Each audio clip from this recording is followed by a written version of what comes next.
الكتاب لا ريب فيه هدى للمتقين.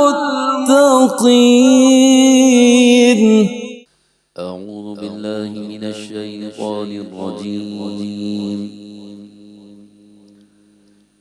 بسم الله الرحمن الرحيم.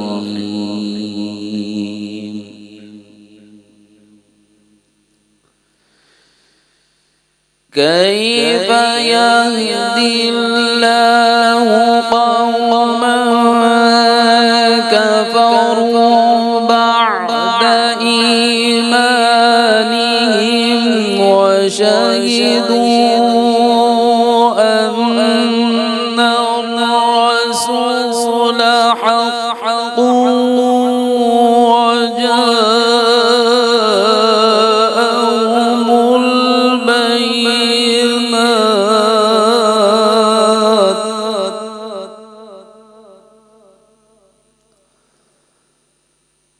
والله لا يهدي القوم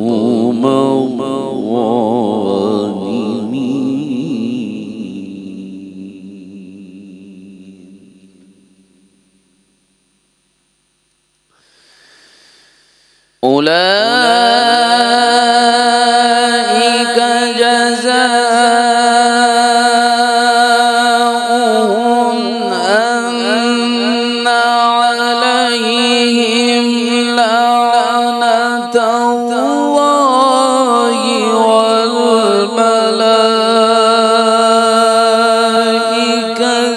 والناس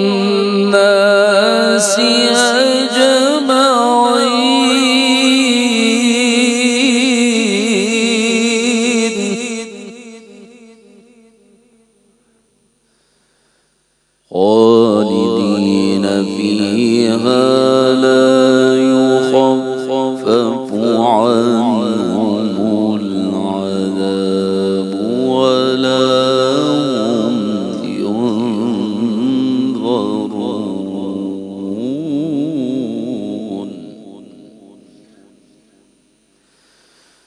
لا يخفف عنهم العذاب ولا هم ينظرون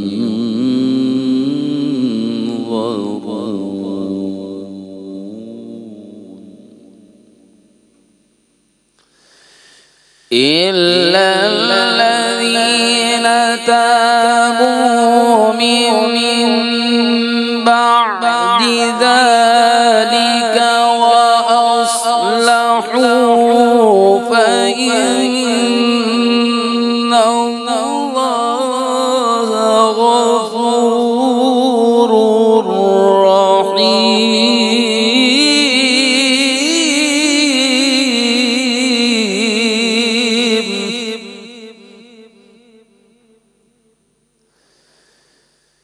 إن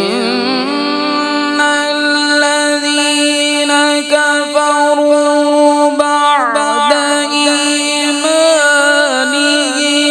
ثم ازدادوا كفرا لن تقبل توبتهم وأولئك هم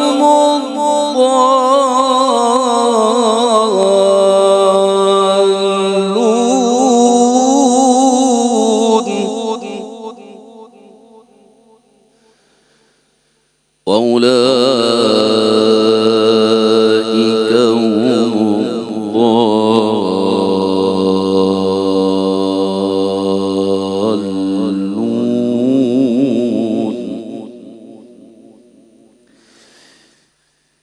إن الذين كفروا وماتوا وهم كفار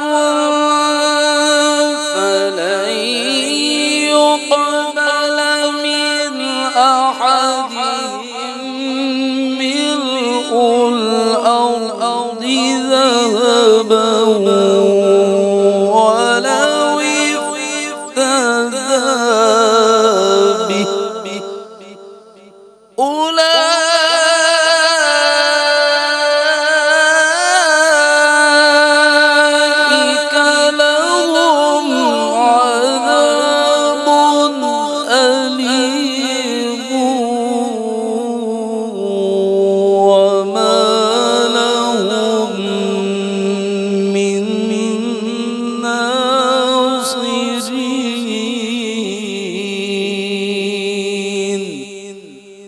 صدق اللہ العظیم۔ نحمده ونصلي ونسلم على رسوله الكريم، اما بعد فاعوذ باللہ من الشیطان الرجیم، بسم اللہ الرحمن الرحیم۔ السلام علیکم ورحمۃ اللہ وبرکاتہ۔ سامعین و حاضرین، درس قرآن کے نئے پروگرام کے ساتھ ہم حاضر ہیں۔ حسب معمول قاری صاحب نے بڑی خوبصورت آواز میں سورہ آل عمران کی آیات 86 سے لے کے 91 تک کی تلاوت کی۔ اس کے ترجمے اور تفسیر کی طرف ہم بڑھتے ہیں۔ اللہ پاک نے ارشاد فرمایا کہ کیف یہدی اللہ قوما کفروا بعد ایمانہم، اللہ کیسے ہدایت دے گا اس قوم کو کہ جنہوں نے کفر کیا اپنے ایمان کے بعد۔ یہ وہ لوگ مراد ہیں کہ جو یہود سے تعلق رکھتے تھے، نصارہ سے تعلق رکھتے تھے، اور نشانیاں بھی دیکھتے آئے تھے، ساری چیزوں کو انہوں نے اپنی آنکھوں سے دیکھا تھا، اور ایمان بڑے قریب سے ان کے پاس سے گزرا ہے۔ آپ سمجھیں، کتابیں ان پر نازل ہو رہی ہیں، نبی ان کے پاس آ رہے ہیں، پھر نبی آخر الزماں ان کے پاس آ گئے، اس کے باوجود انہوں نے کفر کیا، آپ صلی اللہ علیہ وسلم کا انکار کیا، اور بلکہ اپنی فطرت کا انکار کیا، اپنے ضمیر کا انکار کیا، اپنی سوچ کا انکار کیا، کیونکہ سوچ بھی یہی کہہ رہی تھی کہ تم غلط کر رہے ہو، ضمیر بھی یہی کہہ رہا تھا کہ تم غلط کر رہے ہو، فطرت بھی یہی کہہ رہی تھی کہ تم غلط کر رہے ہو۔ تو جو اپنی فطرت کی بھی آواز نہ سنے، اپنے من کی بھی آواز نہ سنے، تو وہ تو اپنے آپ سے بھی جھوٹا ہے۔ تو جو اپنے آپ سے بھی جھوٹ بول سکتا ہے، اپنے ضمیر کو کچل سکتا ہے، تو اللہ پاک اس کے لیے فرماتا ہے کہ کیف یہدی اللہ قوما، ایسی قوم کو پھر اللہ ہدایت کیسے دے گا؟ ایسے لوگوں کے لیے پھر ہدایت مقدر نہیں رہتی۔ وَشَهِدُوا أَنَّ الرَّسُولَ حَقٌّ، اور انہوں نے گواہی دی کہ رسول حق ہیں، بے شک رسول حق ہیں، یہ گواہی انہوں نے دی۔ یہ گواہی انہوں نے کہاں دی؟ ان کے دل نے، ان کے دل سے یہ گواہی آئی تھی کہ ہاں یہ رسول سچ ہے، حق ہیں۔ اس کے باوجود انہوں نے کفر کیا، اس کے باوجود انہوں نے انکار کیا۔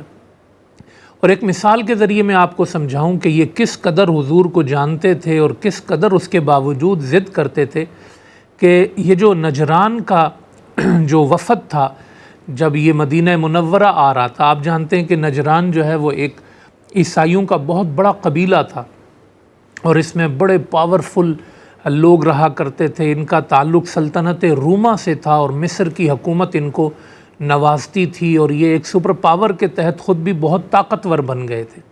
تو یہ وفد جو ہے مدینہ منورہ آ رہا تھا، تو اس میں جو ان میں بھی جو سردار تھے، علقمہ کے دو بیٹے ابو حارثہ اور اس کا بھائی، دوران سفر ایسا ہوا کہ ابو حارثہ کا جو بھائی تھا اسے کوئی ٹھوکر لگی، تو اس نے کہا تئس الابعد، کہ وہ جو دور ہے وہ برباد ہو، والعیاذ باللہ۔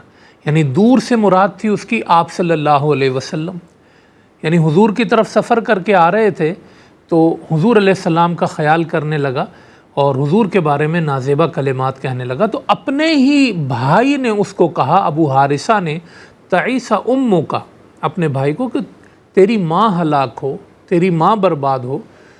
تو وہ چونک گیا، اس نے کہا کہ بھائی آپ نے مجھے یہ بات کیوں کہی؟ میں تو کسی کو کہہ رہا تھا، تو آپ اپنے ہی گھر پہ یہ بات لے کر آ رہے ہیں بربادی کی۔ تو ابو حارثہ نے اس موقع پر کہا کہ تمہیں خبر نہیں ہے کہ وہ اللہ کے سچے رسول ہیں، وہ اللہ کے سچے رسول ہیں، ان کے بارے میں ایسا کچھ نہ کہو۔ تو بھائی نے کہا کہ جب وہ اللہ کے رسول ہیں ہی تو پھر آپ مانتے کیوں نہیں ہیں؟ آپ اس دین اور اس مذہب پر کیوں ہیں؟ تو ابو حارثہ نے کہا مانتا تو ہوں مگر دل میں، اور اقرار اس لیے نہیں کرتا کہ جتنی مراعات، جتنی سہولیات اور جتنی عیاشی اور جتنے تاج و تخت ہمیں دنیا کے حکومتوں کی طرف سے ملے ہوئے ہیں، اس ماننے کی وجہ سے یہ سب کچھ ہاتھ سے چلا جائے گا۔ تو دیکھیں، یہ ابھی حضور کے پاس آ رہا تھا نجران کا جو وفد ہے، اس وقت ان کے ایمان کی دل سے یہ کیفیت تھی، یہ اتنا حضور کو مانتے اور جانتے تھے دل سے۔ تو تو آپ اندازہ کریں کہ جب مباہلہ ہوا ہوگا، یہ مدینہ منورہ آئے، پھر حضور سے مباہلہ ہوا اور انہوں نے حضور کی حقانیت کو پھر مزید اپنی آنکھوں سے دیکھا، اور پھر جب یہ واپس جا رہے ہوں گے شکست کھانے کے بعد، اس وقت ان کا کتنا ایمان ہوگا حضور پر. پھر تو سب کچھ آنکھوں سے دیکھ کر آئے، لیکن اس کے باوجود یہ نجران کے عیسائی جو ہے ایمان نہیں لائے تھے. تو یہ ان کی کیفیت ہے جو قرآن نے بیان کی. وَشَهِدُوا أَنَّ الرَّسُولَ حَقٌّ، اور ان کا دل گواہی دیتا ہے کہ یہ رسول حق ہیں. وَجَاءَهُمُ الْبَيِّنَاتُ، اور ان کے پاس واضح نشانیاں بھی آ چکی ہیں. وَاللَّهُ لَا يَهْدِي الْقَوْمَ الظَّالِمِينَ، اور اللہ ظالم قوم کو، ظلم کرنے والی قوم کو ہدایت نہیں دیتا. أُولَٰئِكَ جَزَاؤُهُمْ أَنَّ عَلَيْهِمْ لَعْنَةَ اللَّهِ، اور ان کا بدلہ صرف یہ ہے کہ أَنَّ عَلَيْهِمْ لَعْنَةَ اللَّهِ، ان پر اللہ کی بھی لعنت، والملائکتی، اور لوگوں کی بھی، اور فرشتوں کی بھی لعنت، والناس، اور لوگوں کی بھی لعنت، اجمعین، سب کی. آپ انداز دیکھ رہے ہیں، یہ انداز اسی لیے اپنایا گیا کہ انہوں نے جو ہے وہ کفر کا آخری درجہ آپ سمجھ لیں کہ دل بھی مان رہا ہے، روح بھی مان رہی ہے، فطرت بھی مان رہی ہے، سب کچھ قبول کر رہا ہے، لیکن ان کا ذہن تسلیم نہیں کر رہا کہ ہمارے پاس سے دنیا کی سہولیات اور عیاشیاں چلی جائیں گی اگر ہم نے حضور کو مان لیا. اللہ پاک نے کہا اپنی فطرت کو مسخ کرنے والوں، تم پہ میری بھی لعنت، فرشتوں کی بھی لعنت، اور لوگوں کی بھی لعنت. ایسا بندہ کبھی بھی نہیں بخشا جاتا کہ جو اپنے ضمیر کو مار کے مطمئن ہو جائے، پھر اس کے راستے جو ہے وہ بند ہو جاتے ہیں. فرمایا کہ خالدین فیہا، یہ اس جہنم میں ہمیشہ رہیں گے، اس عذاب میں ہمیشہ رہیں گے. لعنت کا ذکر کر دیا تو یہ اسلوب بتا رہا ہے کہ لعنت سے مراد ان کے لیے عذاب ہے، اور عذاب جہنم کا ہے، تو اس میں یہ ہمیشہ رہیں گے. لا یخفف عنہم العذاب، ان سے عذاب میں کوئی کمی نہیں کی جائے گی. ولا ہم ینظرون، اور نہ ہی ان کی طرف جو ہے وہ نظر رحمت کی جائے گی، کسی قسم کی مہلت ان کو دی جائے گی. الا الذین تابوا من بعد ذلک واصلحوا، سوائے ان لوگوں کے جنہوں نے توبہ کر لی. من بعد ذلک، اس کیفیت کے ہونے کے بعد. بعض وہ ہیں کہ جن کو عیسائیوں نے اپنے ساتھ ملا لیا، گمراہ کر لیا، ایمان لا چکے تھے، پھر کفر کی طرف چلے گئے، پھر ان کو سمجھ آ گئی کہ نہیں ہم غلط طرف آ گئے، تو پھر ان کی آنکھیں کھلیں تو وہ واپس توبہ کر کے آئے، تو ان کی توبہ بھی اللہ پاک نے قبول کر لی. جیسے حارث بن سوید انصاری ایک صاحب تھے، انہوں نے جو ہے وہ عیسائیوں سے متاثر ہو کر ان کا قافلہ اختیار کر لیا. پھر ان کو وہاں جا کے مزید ان کی پھر آنکھیں کھلی کہ بولا نہیں میں غلط طرف آ گیا ہوں. تو وہ پھر حضور علیہ السلام کے پاس پیغام بھیجتے ہیں کہ اگر میں واپس حلقہ اسلام میں آنا چاہوں تو کیا میری توبہ قبول ہوگی اور مجھے مارا تو نہیں جائے گا؟ آپ صلی اللہ علیہ وسلم نے فرمایا نہیں، ان کی توبہ قبول ہے، وہ آ جائیں. تو توبہ تو ہر ایک کے لیے اس کا دروازہ کھلا ہوا ہے. اگر کوئی مرتد بھی ہے، کسی نے کفر بھی کر لیا ہے اور وہ واپس آنا چاہتا ہے اپنی زندگی کے اندر ہی، اپنی موت سے قبل، حیات کے دورانیے میں اگر کوئی پلٹنا چاہتا ہے تو وہ کوئی بھی بندہ ہے، وہ پلٹ سکتا ہے. تو الا الذین تابوا من بعد ذلک واصلحوا، اور انہوں نے پھر اپنی اصلاح کر لی، اپنے آپ کو درست کر لیا. ٹھیک ہے نا؟ توبہ توبہ، بس کوئی کام ہم نے گناہ کا کیا یا غلط کام کیا اور کسی نے توجہ دلائی، توبہ توبہ، بس یہ کر کے ہم نکل گئے اور ہم نے اپنی اصلاح نہیں کی، اپنے آپ کو ٹھیک نہیں کیا، پھر وہ توبہ نہیں ہے. وہ بس ایک لفظی توبہ ہے، حقیقی توبہ نہیں. حقیقی توبہ یہ ہوتی ہے کہ جب انسان پلٹ آتا ہے، اس کے احوال پلٹ آتے ہیں، اس کی کیفیات پلٹ آتی ہیں، اس کے معمولات پلٹ جاتے ہیں، دیکھنے والا کہتا ہے کہ یہ پلٹ گیا. اور جو صرف لفظوں سے پلٹتا ہے تو پھر اس کے پلٹنے کا کوئی اعتبار نہیں ہے. اس لیے فرمایا کہ الا الذین تابوا من بعد ذلک واصلحوا فان اللہ غفور الرحیم، تو پھر بے شک اللہ بخشنے والا، رحم فرمانے والا ہے. ان الذین کفروا بعد ایمانہم، بے شک وہ لوگ جنہوں نے کفر کیا اپنے ایمان کے بعد، ثم ازدادوا کفرا، پھر ان کا کفر اور بڑھ گیا. ایک تو وہ تھے جن کا پچھلی آیت میں ذکر کیا، کفر ہوا توبہ کر لی. ایک بالکل اس کا اپوزٹ ہے، اس نے کفر کیا، اس کا کفر اور بڑا اور بڑا. ایمان اور کفر جو ہے نا وہ اپنی کیفیت کے اعتبار سے کم زیادہ ہوتے رہتے ہیں. یعنی جس کو ہم کہیں مضبوط ایمان اور کمزور ایمان، تو بعض لوگ جو ہیں وہ اسی طرح کفر میں کمزور نہیں ہوتے، بعض کفر میں بھی کمزور ہوتے ہیں، واپس آ جاتے ہیں ایمان کی طرف، توبہ کر لیتے ہیں۔ بعض وہ ہوتے ہیں جو کفر کرتے ہیں، ازدادوا کفرن، ان کا کفر مضبوط ہوتا ہے، وہ کفر میں آگے بڑھتے چلے جاتے ہیں۔ ثم ازدادوا کفرن لن تقبل توبتہم، ایسے لوگوں کی توبہ ہرگز قبول نہیں کی جائے گی۔ واولئک ھم الضالون، اور ایسے لوگ جو ہیں وہ گمراہی میں اور جو راستے سے ہٹنے کا جو ان کا معاملہ ہے وہ واضح ہو چکا ہے۔ تو یہ پھر ایک منافقانہ توبہ کرتے ہیں، پھر یہ توبہ نہیں ہوتی، کفر ان کا مضبوط ہوتا ہے، کسی کو دکھانے کے لیے بولیں گے کہ جی توبہ توبہ، تو معاملات ان کے سارے وہ کفر والے ہی ہیں، تو پھر یہ توبہ کوئی توبہ نہیں ہے۔ ان الذین کفروا وماتوا وہم کفار، اور بے شک وہ لوگ جنہوں نے کفر کیا اور وہ اس حال میں مرے کہ وہ کافر ہی تھے، فلن یقبل من احدہم ملء الارض ذہبا، تو ان سے قبول نہیں کیا جائے گا کسی ایک سے بھی زمین بھر سونا، ملء الارض ذہبا، یہ بتانے کے لیے کہ کافر جو کفر پہ مرا اس کی توبہ یا اس کی بخشش جو قیامت کے دن ہے وہ نہیں ہو سکے گی، وہ ناممکن ہے۔ یہ بتانے کے لیے یہ اسلوب اپنایا گیا کہ زمین بھر سونا بھی وہ فدیہ کرے گا وہاں تو اس کی توبہ قبول نہیں ہوگی، یا وہاں پر اس کو بخشا نہیں جائے گا، حالانکہ وہاں کسی کے پاس کوئی سونا نہیں ہوگا، یہ وہاں پہ کوئی ایسی چیز نہیں ہوگی کہ جس کو دے کے وہ اپنی جان بخشوا سکے، ایسی ہوگی کوئی چیز نہیں، لیکن یہ اسلوب اس لیے اپنایا گیا ہے کہ یہ بتانے کے لیے کہ وہاں کوئی راستہ نہیں ہوگا۔ جیسے سورہ بقرہ میں ہم پڑھائیں ولا یقبل منہا عدل ولا تنفعها شفاعۃ ولا هم ینصرون، یہ بار بار قرآن کریم میں آتا ہے۔ اولئک لہم عذاب علیم، ان کے لیے دردناک عذاب ہے، وما لہم من ناصرین، اور یہ ان کے لیے کوئی مددگار بھی نہیں ہے، قیامت کے دن یہ بے سر و سامان رہ جائیں گے، بے آسرا رہ جائیں گے، بے سہارا رہ جائیں گے، ان کا کوئی سہارا نہیں بنے گا۔ تو یہ آیات 91 تک مکمل ہوئیں، الحمدللہ ہمارے یہاں 3 پارے بھی مکمل ہو گئے، اور وقفے کے بعد جب ہم پلٹیں گے تو چوتھے پارے سے ہماری آیات کا آغاز ہو جائے گا، سورہ آل عمران کی 92۔ ہم وقفے کی طرف بڑھ رہے ہیں، آپ ہمارے ساتھ رہیے۔ اعوذ باللہ من الشیطان الرجیم، بسم اللہ الرحمن الرحیم،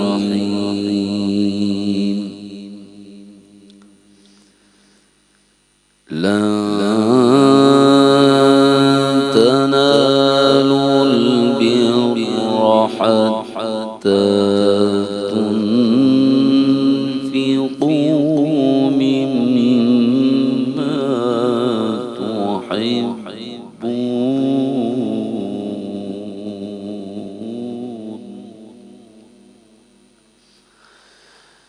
وما تنفقوا من شيء فإن الله به عليم۔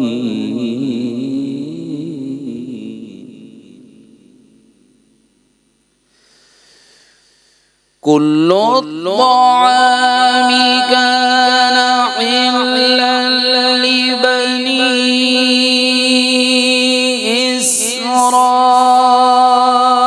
إسرائيل إلا ما حرم إسرائيل على نفسه من قبل أن تنزل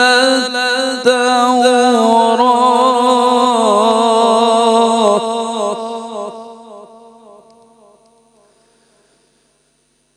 قل فأتوا بالتوراة فاتلوها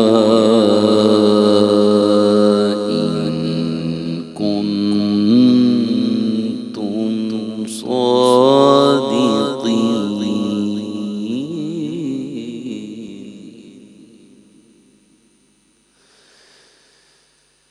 فمن افترى على الله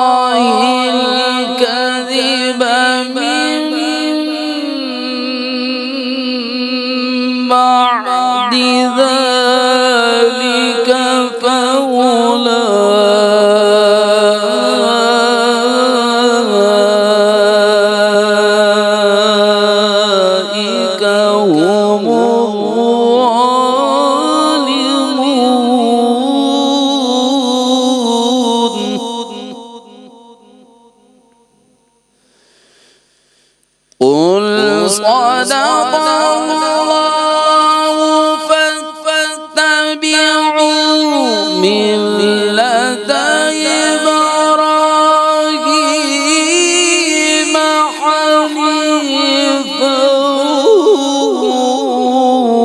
وما كان من المشركين.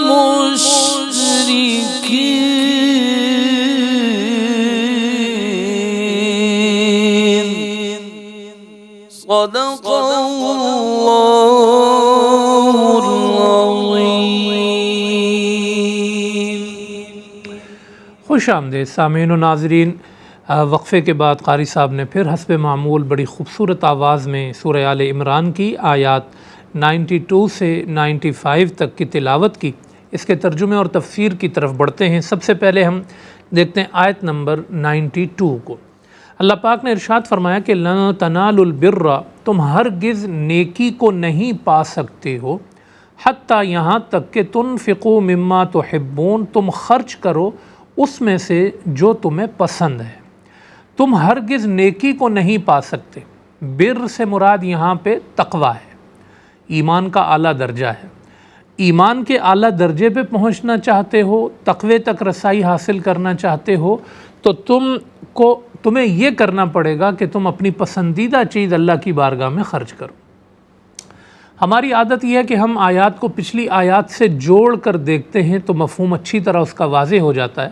اس سے پہلے جو آیات آپ کے سامنے تلاوت کی گئیں، ترجمہ و تفسیر بیان کیا گیا جس میں، تو اس میں اللہ پاک نے یہ ارشاد فرمایا تھا کہ یہ جو یہود کے لوگ ہیں یہ اپنے ضمیر کی بات نہیں مانتے، کفر کرتے ہیں، آپ صلی اللہ علیہ وسلم کو پہچاننے کے باوجود جو ہے یہ انکار کرتے ہیں، اور پھر دعویٰ بھی یہ کرتے ہیں کہ یہ حق پر ہیں، یہ سچے ہیں، یہ صاف ستھرے ہیں. تو اب یہاں سے جو مضمون شروع کیا جا رہا ہے وہ عملی پہلو سے شروع کیا جا رہا ہے. یعنی یہ بتایا جا رہا ہے کہ محض دعووں سے کچھ نہیں ہوتا. اللہ کی راہ میں خرچ کرنے کی جب بات آئے گی تو پھر تم ان یہود و نصارہ کو دیکھو کہ ان کے چھکے کیسے چھوٹیں گے. یعنی بات یہ کرتے ہیں حضرت ابراہیم کی کہ ہم تو ابراہیمی ہیں، ہم تو اولاد ابراہیمی ہیں. کون ابراہیم علیہ السلام؟ کہ جنہوں نے اللہ کی راہ میں اللہ کے لیے بیٹا بھی قربان کر دیا تھا. اور ایک یہ ہیں جو ابراہیمی بننا چاہتے ہیں، ان سے اپنا مال بھی اللہ کی راہ میں خرچ نہیں کیا جاتا. اور کیا خوبصورت یہ آیت ہے جو اس وقت کے منظر کی بھی عکاسی کر رہی ہے، اور قیامت تک کے یہود کی لالچ، خود غرضی، مال سے محبت اور صدقے سے دوری، بلکہ الٹا لوگوں کا خون نچوڑنا، پیسہ جمع کرنا، اکٹھا کرنا اور دولت کی لت پت میں جو ہے مصروف رہنا، یہ سارا ان کا ایک مزاج تھا. تو اللہ نے فوراً ایک پریکٹیکل پہلو لوگوں کے سامنے رکھ دیا کہ تقوی والے وہ ہوتے ہیں، اللہ کو پسند جو آتے ہیں جو لوگ، وہ لوگ ہوتے ہیں کہ جو اللہ کی راہ میں خرچ کرتے ہیں اپنا پسندیدہ مال. ایک طرف یہ یہود و نصارہ کی کیفیت تھی، کنجوسیوں کا عالم تھا، اور دوسری طرف جانثاران مصطفیٰ صلی اللہ علیہ وسلم کی کیفیت تھی. یہ آیت کریمہ نازل ہوئی سورہ آل عمران کی 92.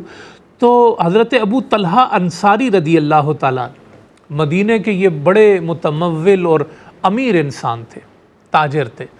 تو ان کی زمینیں تھیں، زراعت تھی. ان کا ایک باغ تھا بیرہا کے نام سے، جو مدینہ میں سب سے نمایاں باغ تھا. آپ کہہ سکتے ہیں کہ کسی علاقے کی سب سے مہنگی پراپرٹی یہ اس کے مالک تھے. تو ابو طلحہ انصاری رضی اللہ تعالیٰ عنہ کے پاس جب یہ آیت پہنچی ہے تو دوڑ کر بارگاہ رسالت میں آپ صلی اللہ علیہ وسلم میں حاضر ہو گئے. یا رسول اللہ صلی اللہ علیہ وسلم، آیت اتری ہے کہ تم نیکی حاصل نہیں کر سکتے جب تک کہ تم اپنا پسندیدہ مال اللہ کی راہ میں خرچ نہ کر دو. تو مجھے تو سب سے زیادہ پسند بیرہا کا باغ ہے. یا رسول اللہ حکم فرمائیے کہاں خرچ کرنا ہے. ابو طلحہ تم اپنا باغ اللہ کی راہ میں دے رہے ہو؟ کہا میں اپنا باغ اللہ کی راہ میں دے رہا ہوں. یہ تھی ایمان والوں کی کیفیت. حضور علیہ السلام نے جو ان کے جتنے رشتہ دار تھے ان کے حصص مقرر کیے، اور وہ سارا باغ جو اس کے حصے تھے، جو اس کے شیئرز تھے، آپ سمجھیں کہ وہ سب میں تقسیم کر دیے کہ یہ باغ کا اتنا حصہ اس کا ہے، اتنا حصہ اس کا، اتنا حصہ اس کا. کتنی بڑی بات ہے. آپ دیکھیں کہ ایک انسان کے پاس اپنی تمام پراپرٹیز میں جو سب سے مہنگی پراپرٹی ہے وہ اس آیت کو سننے پڑھنے کے بعد وہ آئے اور اپنے رشتہ داروں کو دیکھے اور وہ اس کو بیچ کے یا اس کے حصے جو ہے اپنے رشتہ داروں کو دے دے. ان رشتہ داروں میں خاص بیٹا بھی ہو سکتا ہے، گھر والے بھی ہو سکتے ہیں، کزنز بھی ہو سکتے ہیں، دور کے رشتہ دار بھی ہو سکتے ہیں. ابو طلحہ نے کوئی قید نہیں رکھی تھی اس کے اندر. تو یہ ہوتا ہے کہ اللہ کی راہ میں خرچ کرنا. اور حضرت زید بن حارثہ رضی اللہ تعالیٰ عنہ، اتنا زیادہ مال نہیں تھا ان کے پاس، لیکن جب یہ آیت نازل ہوئی نا، اپنے مال کو دیکھ رہے ہیں کہ مجھے سب سے زیادہ پیارا کیا ہے. کوئی تو گھوڑے پہ نظر جمی آ کے کہ گھوڑا سب سے زیادہ پیارا ہے مجھے. تو گھوڑا لے کے بارگاہ رسالت میں آ گئے، یا رسول اللہ صلی اللہ علیہ وسلم یہ میں نے صدقہ کر دیا، جس کو دینا ہے دے دیں. آپ صلی اللہ علیہ وسلم نے کہا کہ بھئی صدقہ کر دوں، دے دوں؟ کہا جی دے دیں. حضور علیہ السلام نے ان کے بیٹے کو ہی بلایا، کہا بھئی یہ گھوڑا جو ہے نا وہ تمہارے لیے گفٹ ہے، یہ لے لو. تو حضرت زید بن حارثہ کہنے لگے یا رسول اللہ صلی اللہ علیہ وسلم میں نے یہ نیت کر لی تھی اس میں کہ بس یہ چلا جائے اللہ کی راہ میں، یعنی یہ تو واپس گھر پہ آ گیا، حضور کی مرضی تھی، حضور نے ایسے ہی اس کو خرچ کیا. تو میری نیت یہ تھی کہ یہ راہ خداوندی میں خرچ ہو جائے یا رسول اللہ، ایسا کوئی مسئلہ نہیں ہے. آپ صلی اللہ علیہ وسلم نے فرمایا تیری نیت پوری ہوئی اور تیرا صدقہ قبول ہو گیا. نفلی صدقہ تھا ظاہر ہے، تو حضور علیہ السلام نے اس کو ان کے گھر پر ہی، لیکن ان کی نیت آپ دیکھیں، ان کی خوشی آپ دیکھیں. حضرت عمر بن عبدالعزیز رضی اللہ تعالیٰ نے اس آیت کریمہ کو پڑھتے تھے تو چینی کی بوریاں جو ہے نا وہ خریدتے تھے اور وہ صدقہ کرتے تھے. تو کسی نے کہا کہ اس کے پیسے بھی آپ صدقہ کر سکتے ہیں، تو کہا مجھے چینی پسند ہے طبی طور پہ، تو میں جو چیز پسند ہے نا وہ خرید کے میں اللہ کی راہ میں صدقہ کرتا ہوں. تو آج جو ہے نا یہ صحابہ کرام کی تعلیمات اور پریکٹیکل لائف ان کی ہمارے سامنے ہے.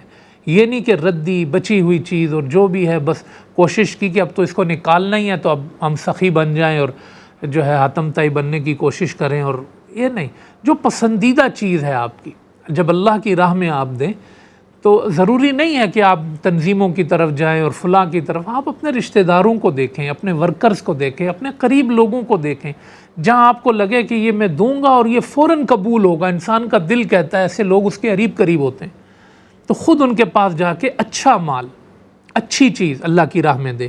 اللہ فرماتا ہے وَمَا تُنْفِقُوا مِنْ شَيْءٍ فَإِنَّ اللَّهَ بِهِ علیم، اور جو تم خرچ کرتے ہو کوئی چیز فَإِنَّ اللَّهَ بِهِ علیم، اللہ اس کو جاننے والا ہے. بس تم نے خرچ کر دیا، اب تم بے فکر ہو جاؤ.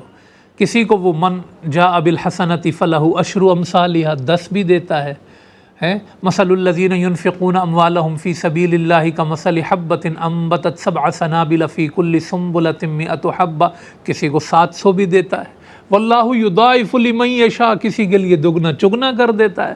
واللہ واسع علیم، واللہ یرزق من یشاء بغیر حساب. یہ اس کے پیمانے ہیں، وہ اپنی مرضی سے تمہیں عطا فرماتا ہے، وہ جانتا ہے سب کچھ. کل الطعام کان حلا لبنی اسرائیل.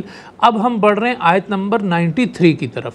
فرمایا کہ کل الطعام، سارے کھانے، کان حلا حلال تھے، لبنی اسرائیل، بنی اسرائیل کے لیے، الا ما حرم اسرائیل علی نفسی، مگر وہ جو بنی اسرائیل نے حرام کر لیے اپنے اوپر، من قبل ان تنزل التوراۃ، تورات کے نازل ہونے سے پہلے. یہ ایک اعتراض تھا یہودیوں کا مسلمانوں پر. وہ اعتراض یہ تھا کہ تم ملت ابراہیمی سے تعلق نہیں رکھتے، ہم ملت ابراہیمی سے تعلق رکھتے ہیں، کیونکہ تم ملت ابراہیمی کی وہ چیزیں جو ان میں حرام تھی وہ اپنے لیے حلال سمجھتے ہو.